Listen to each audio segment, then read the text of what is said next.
Opposition Rahul Gandhi के ऊपर FIR दर्ज की गई। शिवराज सिंह चौहान कह रहे हैं कांग्रेस का डीएनए यही है 1975। देखो, हमारा डीएनए क्या है क्या नहीं है ये कोई और हमें बताए तो मेरे को लगता कि ये अच्छी बात नहीं है। और शिवराज सिंह चौहान जिस पद पे बैठे हैं, मुख्यमंत्री रहे हैं, बहुत वरिष्ठ नेता हैं, अगर वो ऐसी बात करते हैं तो मेरे को लगता कि कहां पॉलिटिक्स जाके रुकेगी ये भगवान जाने। कि इतनी उम्र वाले नेता और जिस प्रकार की टिप्पा टिप्पणी मैं किसी को कहूं की तरह डीएनए क्या है, तो मेरे को लगता ये किसी वरिष्ठ नेता को शोभा नहीं देता। ऐरा गहरा नत्थू गहरा तो कुछ भी कहते।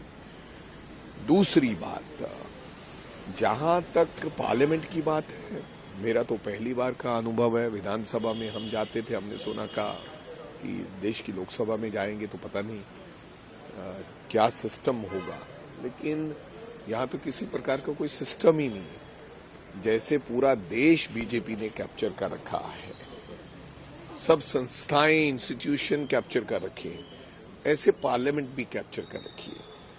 आप किस इशू पे बोलना चाहेंगे, किस नहीं बोलना चाहेंगे, आपका कोई कॉल अटेंशन लगेगा नहीं लगेगा, और किस मुद्दे के ऊपर चर्चा होगी नहीं होगी, कौन सा सवाल लगेगा कौन सा नहीं लगेगा। जो लगता है कि बीजेपी को बैक फुट पे लाने वाले इश्यूज हैं उनके ऊपर चर्चा होती ही नहीं है। अगर पूरी ऑपोजिशन खड़ी होकर 10 दिन ये कहे कि जेपीसी बननी चाहिए तो उनके मुताबिक तो जेपीसी नहीं बन सकती है। तो मेरे कहने का मतलब हर चीज कैप्चर किया हुआ है। दूसरी बात, जिस प्रकार से कल का तमाशा हुआ, आदरणीय अमित शाह जी के मुंह से ये निकलना, कई बार भगवान है ना जो वो सब कुछ उल्टा कर देता है। मुंह से ये शब्द निकलने कि भाई क्या अंबेडकर लगा रखी है, इतनी बार भगवान का नाम ले तो स्वर्ग में पहुंच जाते हैं। ये सरस्वती मां की कृपा है कि वो जुबान फिसल जाए तो कुछ और हो जाता है। तो मेरे को लगता है उसकी माफी मांगने की बजाय इन्होंने क्या किया कि जानबूझ के एक स्क्रिप्टेड स्टोरी लिखा जिसमें राहुल गांधी के ऊपर एफआईआर लॉन्च कर दिया गया। राहुल गांधी तो हमेशा ये कहते हैं डरो मत, डराओ मत, और ऐसी एफआईआरों से राहुल गांधी को कोई फर्क नहीं पड़ता।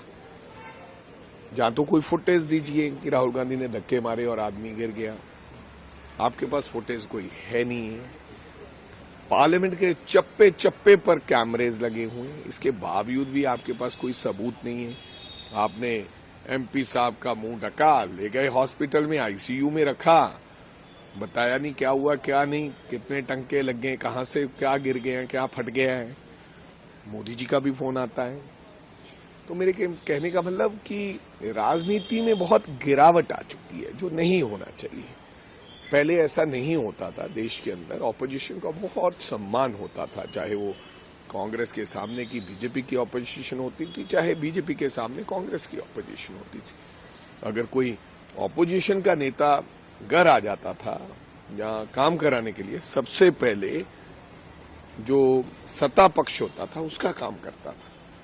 लेकिन अब तो एक दूसरे के स्थायी दुश्मन बनते जा रहे हैं। ये देश की राजनीति नहीं है, ये बाबा साहब अम्बेडकर साहब का सपना नहीं था। सर, स्पीकर साहब ने तो चेयर से ही आप लोग उस वक्त प्रेजेंट थे जब कहा कि कोई भी प्रोटेस्ट ना करे, इस तरीके से हाउस का इस्तेमाल नहीं होना चाहिए। ये बातें कहीं किस तरीके से देखते हैं आप सामने? आप देखो, किसी का मन करता है प्रोटेस्ट करने का, धरने पर। आप डल्लेवाल साहब धरने पर बैठे हैं, उनका मन करता है मरने के लिए, बताइए आप। डल्लेवाल साहब ने मरने के लिए तो जिंदगी पाई नहीं है, वो अब मरण वर्त पे बैठे हैं, उल्टी आ गई खून की, मजबूर हो गए। विपक्ष का मन नहीं करता कि पार्लियामेंट ना चले। हम काय के लिए यहां पर आए? पार्लियामेंट चलने के लिए, अपनी बात रखने के, देश के कोने कोने तक अपनी बात पहुंचाने के लिए, जनता की आवाज। जब बोलने नहीं कोई दे, जिस मुद्दे पे हम बोलना चाहते हैं उस मुद्दे पे वो बात नहीं करना चाहते। जिस मुद्दे की हम बात करते हैं, आप अपने मुद्दे की भी करो, लेकिन जो विपक्ष की मांग है उस मुद्दे की तो बात करने दो ना।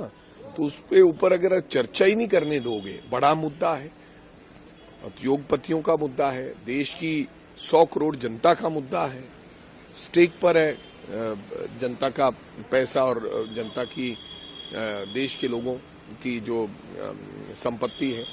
तो मेरे कहने का मतलब उसके ऊपर आप बात नहीं करना चाहते। आप कह दो कि भाई जेपीसी बना देते हैं, इसके ऊपर आप चर्चा करेंगे। आपने जो बिल लेकर आए, आपने कहा 1 नेशन 1 इलेक्शन, हमने आपको क्या कहा जेपीसी बनाओ, आपने जेपीसी बनाई, बात आगे बढ़ गई। आप क्यों नहीं सुनना चाहते? अडानी मुद्दे पे जेपीसी क्यों नहीं बनाना चाहते? तो रिजू साहब ने तो जो कहना था कह दिया। उन्होंने 1.5 घंटा भाषण दिया, हमें पेला, क्योंकि कैमरा भी उनका है, स्पीकर साहब भी उनके हैं, टाइम भी उनका है। उनके लिए कोई समय सीमा नहीं है कि 2.5 घंटे हो गए, 3 घंटे हो गए, 1.5 घंटा हो गया तुम्हारा।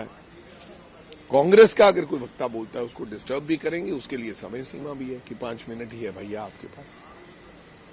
तो मेरे कहने का मतलब किसी का दिल नहीं करता कि यहां पर आके शोर शराबा करने के लिए आए। हर बंदे का मन करता है कि बैठ के मैं अपनी बातचीत करूं, सुनना नहीं चाहता।